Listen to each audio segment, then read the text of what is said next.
Hello, everybody. It is Kristy Denice Bock, and I am here to read another installment of Kristy's Kinston Coffee Quest. First off, I just want to say thank you so much for the people who have been reading.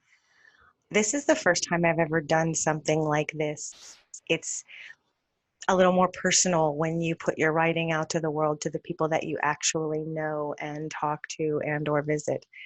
So I hope you're enjoying it. I hope it makes you laugh. That's the entire purpose of it, just to bring a little bit of joy with all the crazy we have going on. There's so many videos and stuff on Facebook. They're just so depressing right now. I just want to offer a smile. That's all we're here for.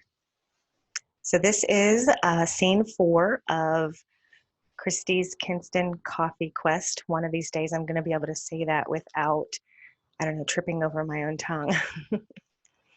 I still haven't yet mastered Facebook Live. I think because I go through Zoom, I can't see comments or anything like that. But I do try to respond pretty quickly. So far in the story, what has happened is in this fictional account, it is all fiction, I promise. I woke up and there is no coffee in my house, and that's akin to its own natural disaster in my mind. So I've decided to break the fictional curfew and sneak out and go to get coffee. I arrive at Middle Grounds and I don't have enough money for both bags of coffee. So I get sent on another errand. So here we are picking up on scene 4. I'm on my way to Hawk's Nest. Hawk's Nest was less than a quarter mile from Middle Grounds by foot. As I didn't trust myself not to get caught walking down a city sidewalk, I got back into my car. Why did I purchase a burgundy car? It's hard to slink around in the sunlit morning with a loud-colored car. Oh, the sun. Oh, crud. I checked my phone and saw that it was after 7 a.m. That meant I had less than 1 hour not only to get back home, but be presentable enough to do a video podcast. With extra caution, I checked all the mirrors and put my turn signal on to indicate my departure from the barren road with no other travelers to see my excellent driving practices. The car eased onto the road. Because Kinston had strange traffic patterns, I can never remember which way I was allowed to turn on Queen Street. If I'm going north on Queen, can I turn into the opposite side street? No, wait. No vehicles could cross traffic. I mentally rerouted so that I'd reach a side street. The last thing I wanted to do was to be the only car on Queen Street. Okay, a plan formed, and I made a right onto North Street. If nothing else, the building with all the solar panels would shield my car from view of any lingering authorities waiting to catch hardened criminals such as myself. It's been an hour since I decided to enter the life of crime, and I'm planning my next caper instead of accepting my initial prize. A heroine would never settle for 1 bag of coffee when 2 would solve all of life's problems. What kind of example am I setting for young women in the world? My favorite movie heroine is Evelyn Crouch in Fried Green Tomatoes, and Tawanda would go for it. As I passed Mother Earth Brewery, one of the coolest places in Kinston, my car did a thing. It often does things I can't explain coherently to another human to get it fixed. On a regular day, it clunks near the front tires whenever I hit a bump. Sometimes when I apply the brakes, it vibrates.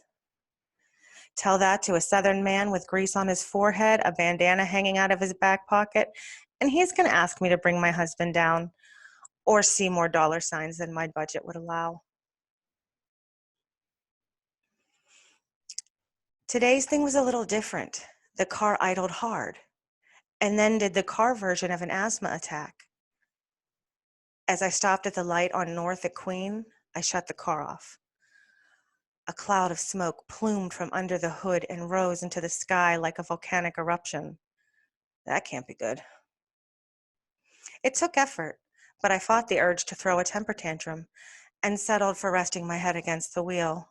The sonic boom of the horn added a layer of dirt to the mud pie of my morning. Please tell me that my car did not break down during my flagrant disregard for the law.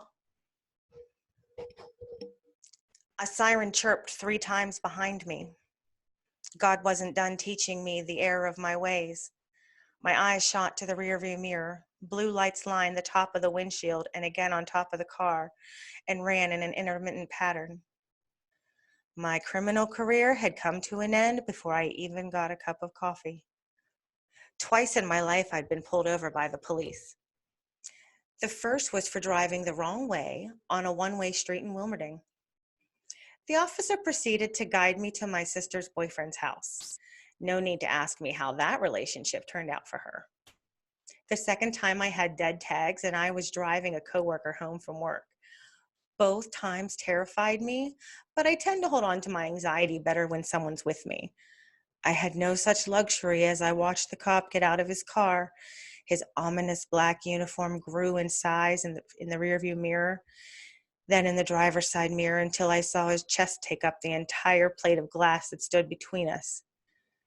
Every curse word I'd ever heard roared through my mind, but none were strong enough for the horror that rode my spine like a steam locomotive.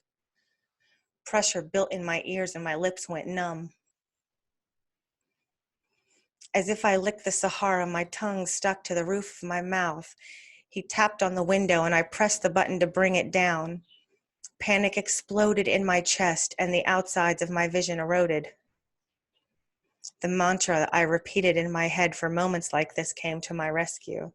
Temporary. This was temporary. I could survive anything 1 minute at a time. Everything was temporary because life was temporary. A normal person's mantra was probably short and profound. I had so many areas of my brain fighting for attention that I had to appease all of them at once. The doctors assured me it's not schizophrenia. I have obsessive compulsive disorder and attention deficit hyperactivity disorder, and a generalized anxiety disorder because, I like to do things in threes. Most of the time, these traits work to my advantage, and sometimes they blow my life apart and scatter the ashes in the wind. This was clearly one of the ashes to the wind moments. I turned to look up at the police officer who stared at me with a mixture of annoyance and concern. It's a look I'm well acquainted with. License and registration. Luckily, Derek must have driven my car last because the documents were clipped to the visor. I pointed to the visor to indicate I was reaching up there. He nodded, and I handed him proof that my car was legally able to be driven. I'm one of those women who carry their life around in a gigantic sack. It started with diaper bags when my kids were little and escalated when I started to carry a laptop around. Usually, things just disappeared amongst the cords and chaos that my son affectionately describes as the gaping black hole of life. My heart managed to beat faster as sweat broke out along my forehead and upper lip. "Are you all right, ma'am?" the officer asked with a hitch of concern in his voice. I did my best to force my lips into a smile. They stretched across dry teeth and felt more like a grimace than a grin. Yes. To focus on anything but the terror growing inside me, I began counting everything. I started with the slats and the vents. There were supposed to be 6, but it came to me with 1 broken. Then I counted all the lights on the dashboard and mentally recited what they did. When I could take a deep breath, I looked up at him. The radio on his shoulder squawked to life with a series of numbers and letters that only made sense to a level of criminal corruption I hadn't yet achieved. Even as I acknowledged that I'd never remember it, I made a mental note to look up police codes if I decided to continue my villainous activities. He pressed a button on the radio and delivered his curt message with precision and handed me my documentation. "I'm going to drive by your house the minute I'm done with this call. You better be there." Then he turned around and walked away. At first, all I could do was stare at the Relo building across the street. I had no idea how long it took my heart to return to its regular rhythm. With shaking fingers, I rolled the window back up and put my foot on the brake to turn the car on. The sigh of relief when it started made my toes go numb. And there we have it.